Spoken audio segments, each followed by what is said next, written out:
दोस्तों, स्वागत है आपका आज की हमारी इस वीडियो में। दोस्तों, आज की इस वीडियो में हम एक नए तरह के एयरक्राफ्ट के बारे में बात करने वाले हैं, जिस तरह का एयरक्राफ्ट कोई भी हमारी एयरफोर्स के पास अवेलेबल नहीं है और जिसकी हमें बहुत ज़्यादा ज़रूरत है। हम बात कर रहे हैं इलेक्ट्रॉनिक वारफेयर एयरक्राफ्ट के बारे में, जो कि डेडिकेटेड इसी रोल के लिए बनाए गए हैं और ये suppression of enemy air defences operation में बहुत ज़्यादा काम आ सकते हैं। Suppression of enemy air defence operations वो ऑपरेशंस होते हैं जिसमें आप दुश्मन के एयर डिफेंस सिस्टम को नाकारा कर देते हैं। ऐसा काम करने के लिए इलेक्ट्रॉनिक वारफेयर एयरक्राफ्ट का भी इस्तेमाल किया जाता है। ये एक तरह के एयरबॉर्न इलेक्ट्रॉनिक अटैक एयरक्राफ्ट होते हैं जो कि दुश्मन के रडार्स और सिस्टम्स को जैम कर देते हैं। वैसे तो इन एयरक्राफ्ट को primarily suppression of enemy air defences operations में इस्तेमाल किया जाता है, जिसमें ये एयरक्राफ्ट एक बड़े स्ट्राइक पैकेज का हिस्सा होते हैं, जिसमें ये एयरक्राफ्ट जैमिंग करते हैं जिससे दुश्मन के रडार को चकमा दिया जा सकता है, और दूसरे एयरक्राफ्ट जो कि एक स्ट्राइक ग्रुप में होते हैं वो एनिमी एयर डिफेंसेस के ऊपर स्ट्राइक करते हैं। इससे पहले कि जैसे हम जानते हैं कि पाकिस्तान के ऊपर फोकस्ड ही हमारी डिफेंस पॉलिसी रही है और जो वो सिस्टम खरीदते हैं उसी के हिसाब से हम अपने वेपन सिस्टम को खरीदते आए हैं। उनके पास इतने एडवांस एयर डिफेंस सिस्टम्स नहीं थे कि हम उनके लिए एक dedicated airborne electronic attack aircraft खरीदें। लेकिन अगर हम चाइना की बात करें तो उनके पास बहुत ज़्यादा एडवांस एयर डिफेंस सिस्टम मौजूद हैं। उनके पास HQ-9 जैसे एयर डिफेंस सिस्टम है और S-400 मिसाइल डिफेंस सिस्टम जैसे एयर डिफेंस सिस्टम है। तो उनको अगर हमें इफेक्टिवली काउंटर करना है तो हमें एक ऐसे एयरक्राफ्ट की ज़रूरत है। और वैसे भी अगर हमें किसी दूसरे देश के ऊपर अटैक भी करना हो, अगर अटैक मिशंस भी करने हो, तब भी हमारे ये एयरक्राफ्ट बहुत काम आ सकते हैं। तो चलिए इन एयरक्राफ्ट के बारे में जानते हैं। आज की इस वीडियो में हम F-18G ग्राउलर एयरक्राफ्ट के बारे में बात करने वाले हैं, जो कि एक एयरबॉर्न इलेक्ट्रॉनिक अटैक एयरक्राफ्ट है, जिससे कि अगर हमारी एयरफोर्स प्रोक्योर करने का फैसला करती है तो ये हमारे बहुत काम आ सकता है। जहां तक हम चाइना की बात करें तो चाइना के पास एक ऐसा ही डेडिकेटेड इलेक्ट्रॉनिक अटैक एयरक्राफ्ट मौजूद है। चाइना के पास शेनयांग J-16 एयरक्राफ्ट मौजूद है, जो कि वो इलेक्ट्रॉनिक वारफेयर के लिए ही इस्तेमाल करते हैं। लेकिन हमारे पास ऐसी कैटेगरी का कोई भी एयरक्राफ्ट अवेलेबल नहीं है। ये जो इलेक्ट्रॉनिक अटैक एयरक्राफ्ट होते हैं ये ड्यूल पर्पस एयरक्राफ्ट के तौर पर भी काम कर सकते हैं। जब आपको इलेक्ट्रॉनिक अटैक करने की ज़रूरत हो तो तब आप इन एयरक्राफ्ट को इलेक्ट्रॉनिक अटैक के लिए इस्तेमाल कर सकते हैं, और जब दूसरे देश के एयर डिफेंस सिस्टम नाकारा हो जाएं या उनके सिस्टम तबाह हो जाएं तब आप अपने एयरक्राफ्ट में मिसाइल्स फिट कर सकते हैं और दूसरे एम्यूनिशन का इस्तेमाल कर स्ट्राइक मिशंस भी कर सकते हैं। इससे पहले अमेरिका बहुत सारे इलेक्ट्रॉनिक वारफेयर एयरक्राफ्ट का इस्तेमाल करता आया है, जिनमें से बहुत सारे एयरक्राफ्ट को रिटायर कर दिया गया है। इससे पहले America Northrop Grumman EA-6B Prowler aircraft का इस्तेमाल करता है, जिससे कि अब रिटायर कर दिया गया है, और इसके साथ ही वो जनरल डायनेमिक्स के ग्रुमन EF-111A रेवन एयरक्राफ्ट का भी इस्तेमाल करता आया है। इलेक्ट्रॉनिक वारफेयर एयरक्राफ्ट बहुत तरह के एयरक्राफ्ट होते हैं, लेकिन जिस एयरक्राफ्ट के बारे में हम बात करने वाले हैं वो एक प्राइमरीली तौर पर फाइटर एयरक्राफ्ट है, लेकिन उसे इलेक्ट्रॉनिक अटैक एयरक्राफ्ट के तौर पर चेंज किया गया है। EA-18G ग्राउलर एक एयरबॉर्न इलेक्ट्रॉनिक अटैक एयरक्राफ्ट है, जिसे कि एक एयरक्राफ्ट कैरियर से भी ऑपरेट किया जा सकता है और लैंड बेसिस से भी ऑपरेट किया जा सकता है।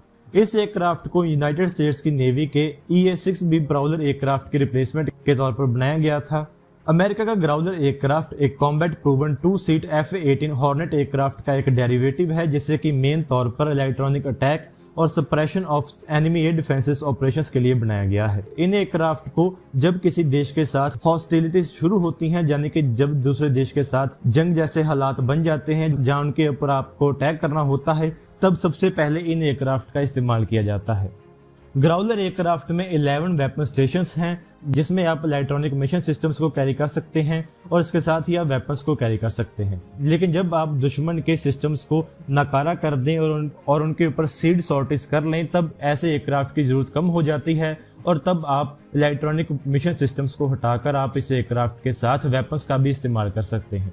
इस एयरक्राफ्ट को अमेरिका की नेवी भी इस्तेमाल करती है और ऑस्ट्रेलिया की एयरफोर्स ने भी ऐसे एयरक्राफ्ट खरीदे हैं। उन्होंने तकरीबन 12 EA-18G एयरक्राफ्ट खरीदे हैं। इसके अगर डिजाइन की बात करें तो इसकी फ्लाइट परफॉर्मेंस F-18 एयरक्राफ्ट के जैसी ही है और F-18 एयरक्राफ्ट जैसा होने के कारण ग्राउलर एस्कॉर्ट जैमिंग मिशंस कर सकता है और उसके साथ ही traditional stand off jamming missions भी कर सकता है, जिसमें रडार को जैम किया जाता है और उसे चकमा दिया जाता है। ग्राउलर एयरक्राफ्ट F-18 एयरक्राफ्ट का साथ दे सकते हैं जब उस एयरक्राफ्ट ने दुश्मन के ऊपर अटैक करना होता है, तब ये एक स्ट्राइक पैकेज का हिस्सा बनकर दुश्मन के एयर डिफेंस सिस्टम को नाकारा कर देंगे और उनके रडार्स और दूसरे सिस्टम्स को जैम कर देंगे। ग्राउलर की अगर बात करें तो ये स्टैंडर्ड सुपर हॉर्नेट एयरक्राफ्ट के जैसा ही है। ये तकरीबन 90% सुपर हॉर्नेट एयरक्राफ्ट जैसा ही है।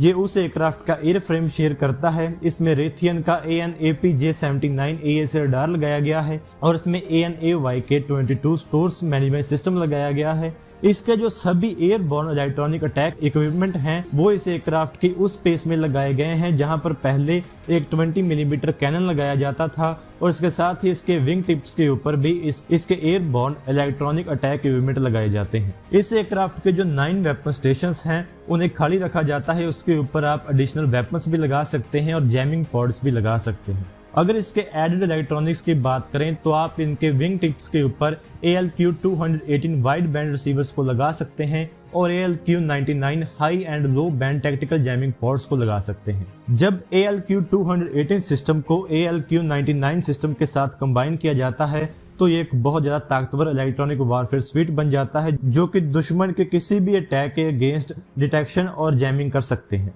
ग्राउलर एयरक्राफ्ट को तकरीबन 5 ALQ-99 जैमिंग पॉड्स के साथ इक्विप किया जा सकता है और इसके साथ ही इसमें तकरीबन 2 AIM-120 रैम मिसाइल्स लगाई जा सकती हैं जहां AGM-88 हार्म मिसाइल्स लगाई जा सकती हैं। AGM-88 हार्म एक tactical air to surface anti radiation missile है जो कि दुश्मन के रडार से निकलने वाली इलेक्ट्रॉनिक ट्रांसमिशन के ऊपर होम इन कर सकती है, यानी कि उस रडार से निकलने वाली रेडिएशन का पीछा कर सकती है और उस surface to air radar system को अटैक कर सकती है।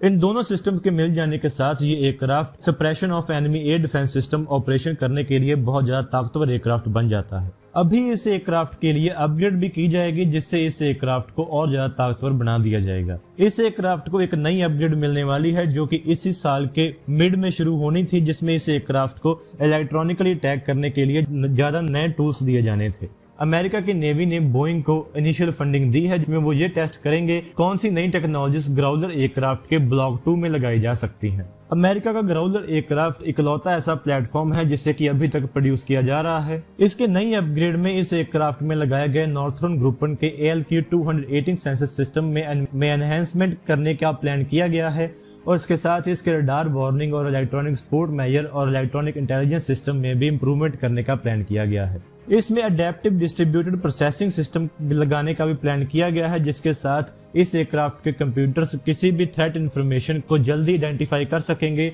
और उसे जल्दी प्रोसेस कर पाएंगे और इसके साथ ही इस एयरक्राफ्ट की सर्विस लाइफ को भी और ज्यादा बढ़ा दिया जाएगा। इन सभी अपडेट्स के साथ ये एयरक्राफ्ट एक बहुत अच्छा एयरक्राफ्ट बन जाएगा।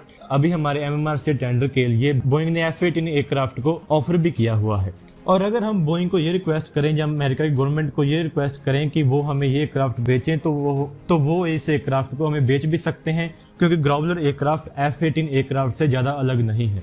अगर हमें चाइना के एयर डिफेंस सिस्टम्स को काउंटर करना है या उनके ऊपर स्ट्राइक मिशंस करने हैं या पाकिस्तान के अगेंस्ट स्ट्राइक मिशंस करने हैं तो हमें ऐसे किसी एयरक्राफ्ट की बहुत ज़्यादा ज़रूरत है। तो दोस्तों आज की इस वीडियो में इतना ही। अगर आपको ये वीडियो अच्छी लगे तो आप इसको जरूर लाइक और शेयर करें। Thanks for watching this video. जय हिंद, वंदे मातरम।